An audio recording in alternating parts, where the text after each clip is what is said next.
मी doctor Shivprasad Mahale आणि गेल्या अनेक वर्षापासून संपूर्ण भारतामध्ये इव्हेंट्स वगैरे देत असतो. बट मला असं लक्षात आलं की नुकताच आपल्या देशाचे पंतप्रधान जे आहे त्यांनी ठरवलं की भारताला विकसित करायचंय, विकसित भारत करायचंय. आणि त्यांनी लक्ष ठेवलं भारताविषयी की 2047 पर्यंत भारत विकसित करायचा. पण मला असं वाटलं की खरोखर भारत हा इंटरनली विकसित झाला पाहिजे. पण गव्हर्नमेंटचा फोकस आहे भारत विकसित करण्याबद्दल इन्फ्रास्ट्रक्चर, मेट्रोज, मोठे मोठे बिल्डिंग्स, एक्सटर्नल फॅसिलिटीज भारतामध्ये अवेलेबल करणं. ओके, त्या माध्यमातून ते भारत विकसित करू इच्छिता. आणि त्यांचा फोकस आहे की 2047 पर्यंत हा भारत विकसित करायचा आहे. पण मला असं वाटलं की if you focus on roots you will receive the fruits. रूटवरती जर फोकस केलं तर फ्रुट्स भेटतील. आणि भारताचं खरं जे रूट आहे, म्हणजे मला असं वाटतं एक्सटर्नली जरी भारत विकसित झाला पण इंटरनली भारत तसाच वीक असेल. कारण की आज आपण बघतोय, मला असं वाटतं भारत एक्सटर्नली नव्हे तर इंटरनली विकसित झाला पाहिजे.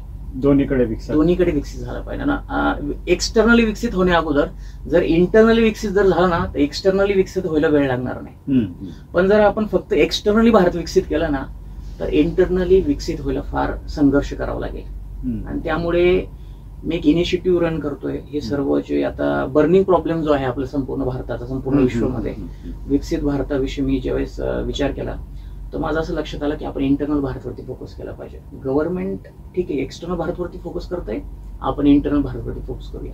म्हणून मी विचार केला, आपल्या देशाचे पंतप्रधान जे आहे लोकप्रिय युग पुरुष आदरणीय नरेंद्र मोदीजी यांनी जे चंद्रयान गेल्यानंतर त्या पॉइंट वरती तुम्ही जर बघशाल त्यांनी शिवशक्ती पॉइंट डिक्लेअर केला. तर मला असं वाटलं की खूपच सुंदर एक आध्यात्मिक पॉइंट त्यांनी डिक्लेअर केला. आणि म्हणून आपण विकसित भारतासाठी स्पेशल त्याच पॉइंटवरनं चंद्रयान जिथे लॉन्च झालं होतं, ज्या पॉइंटवरती शिवशक्ती पॉइंट डिक्लेअर केला, आपण तिथून शिवयान तयार केलंय. जे शिवयान विकसित भारत करण्यासाठी संपूर्ण शिवाची जी शक्ती आहे जी तिथे डिक्लेअर झालेली, ती संपूर्ण शिवाची शक्ती विकसित भारत करण्यासाठी येणार आहे.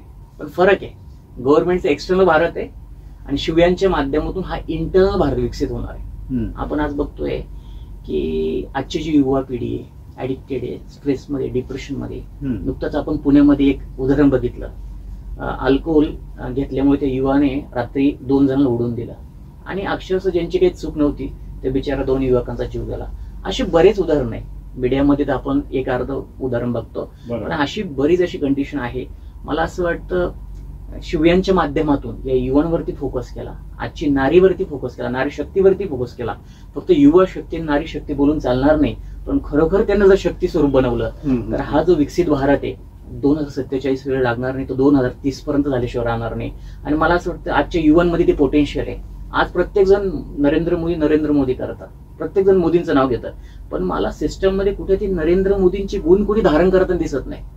त्यांना प्रत्येक जण आयडल मारतोय, पण त्यांच्यातले जे गुण आहे ते कोणी धारण करताना दिसत नाही. मला असं वाटतं आज जर ह्या युवांवरती फोकस केला आपण, आज जर या नारी शक्तीवरती फोकस केला तर असे हजारो लाखो नरेंद्र मोदी या युवांमधनं जन्माला येतील. अशा हजारो लाखो स्वामी विवेकानंद या युवांमधनं जन्माला येतील आणि ते भारत पुढे घेऊन जातील असं मला वाटतं. म्हणून मी ह्या मिशनवरती सध्या विकसित भारत आणि विकसित भारतच्या माध्यमातून, शिवयानच्या माध्यमातून 2030 पर्यंत गव्हर्नमेंट सोबत कोलॅबोरेट करून 2030 पर्यंत आपण हा लक्ष घेऊन चाललेलो आहे. डॉक्टर शिवप्रसाद महाले, खूपच छान सुंदर आपल्या कल्पना आपण व्यक्त केला आणि चांगली भावना आहे की शिव शक्ती जे पॉइंट डिक्लेअर केले तिथून शिवयान सुरू झालं का मग इंटरनली विकसित होणार भारतामध्ये. आणि तुम्ही ते म्हटलं की स्त्री पुरुष दोघांनाही आपण जो आहे विकसित करायचे आणि इंटरनली ते विकसित झालं का निश्चित जे आयडियल्स आहेत ते रेडी होतील असं तुमचं कल्पना आहे. फारच सुंदर आणि सुंदर भावना आहे. त्याच्यावर तुम्ही कसं काम करणार, कसं प्रोजेक्टला लॉन्च करणार, काय त्याचं पॅरामीटर्स असेल? सध्या तरी आपण असं करतोय की वेगवेगळे सेक्टर्स, असं म्हणतात जिसके पीछे जनता आहे उसकी दुनिया सुनता आहे. आणि मी आज बघतोय की सर्वात जास्त जनता जी आहे ती पॉलिटिशियनच्या मागे, सेलिब्रिटीजच्या मागे आहेत. सो मी मोठे मोठे पॉलिटिशियन सोबत, मोठे मोठे सेलिब्रिटीज सोबत कोलॅबोरेशन करतोय, मोठे मोठ्या संस्थांसोबत कोलॅबोरेशन करतोय, ज्यांचा फार मोठा व्याप आहे त्यांच्यासोबत कोलॅबोरेट करून हे कार्य करतोय. जसं आता मुंबई पोलीस आहे, मुंबई पोलीसचे 45,000 पोलीस आहेत, त्यांच्यासोबत कोलॅबोरेट करून मुंबई पोलीसला संपूर्ण शिवयानच्या माध्यमातून म्हणजे प्रत्येक स्पेसिफिक बर्निंग प्रॉब्लेमवरती आपण फोकस करतोय. म्हणजे समजा मुंबई पोलीस आहे तर विकसित पोलीस फॉर विकसित भारत, युवांचा प्रोग्राम विकसित युवा फॉर विकसित भारत, विकसित फार्मर फॉर विकसित भारत, असं प्रत्येकाचं स्पेशलायझेशन करतो आपण. डॉक्टरचा ग्रुप वेगळा, एंटरप्रेनरचा ग्रुप वेगळा, युवांचा वेगळा. ओके.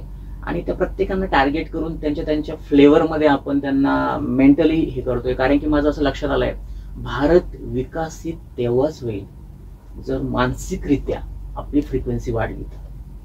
मेंटल फ्रिक्वेन्सी फार महत्वाची. आज प्रत्येक जण फिजिकल फ्रिक्वेन्सी वाढवतोय, प्रत्येक जण चांगले कपडे घालतोय, चांगली गाडी हवी आहे, चांगला बंगला हवा आहे, इव्हन लग्न करायचं असेल तर बायको सुद्धा चांगली हवी आहे.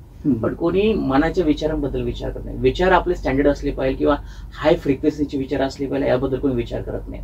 आणि मी तोच स्कोर घेऊन चाललेलो आहे की ऑलरेडी प्रत्येक मनुष्य जो आहे तो परफेक्ट आहे, पण कुठेतरी त्याचं जे सॉफ्टवेअर आहे, मेंटल फिटनेस हे जे सॉफ्टवेअर आहे, हँग झालंय, त्याला व्हायरस आलेला आहे.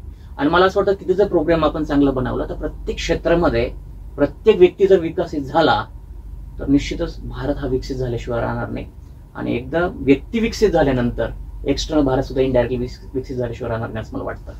बरोबर.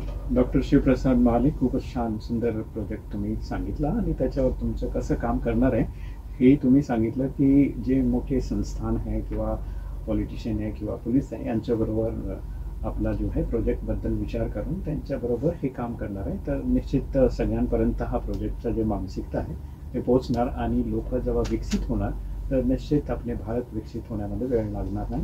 हे तुमचं फार सुंदर तुम्ही हे सांगितलं मला. आणि जाता जाता मला असं वाटतं की एक सुंदर संदेश या माध्यमातून आपले सर्व जो श्रोता मित्र आहेत त्यांच्यासाठी काय सांगाल? माझ्या लाईफमध्ये हे सर्व कार्य करत असताना माझा खूप प्रवास होतो आणि खूप नवीन नवीन लोकांना भेटतो, खूप नवीन नवीन एनर्जीजला एन्काउंटर करतो आणि स्वतःला अपग्रेड करतो. मला एकच सांगायचं आहे, जो आपने है उन्हें भूल जाओ, जो आपने कभी नहीं बन सकते उन्हें अपनाओ. कारण की ज्यावेळेस तुम्ही नवीन नवीन लोकांना भेटतात, नवीन नवीन एनर्जीज एन्काउंटर करतात, तुम्ही अपग्रेड होतात, तुमची एक फुल फॅमिली असते, तुम्हाला ब्लेसिंग्स भेटतात आणि ह्या बळावरती मी हे कार्य करतोय. डॉक्टर शिव प्रसाद जी, बहुत बहुत धन्यवाद, शुक्रिया आपका.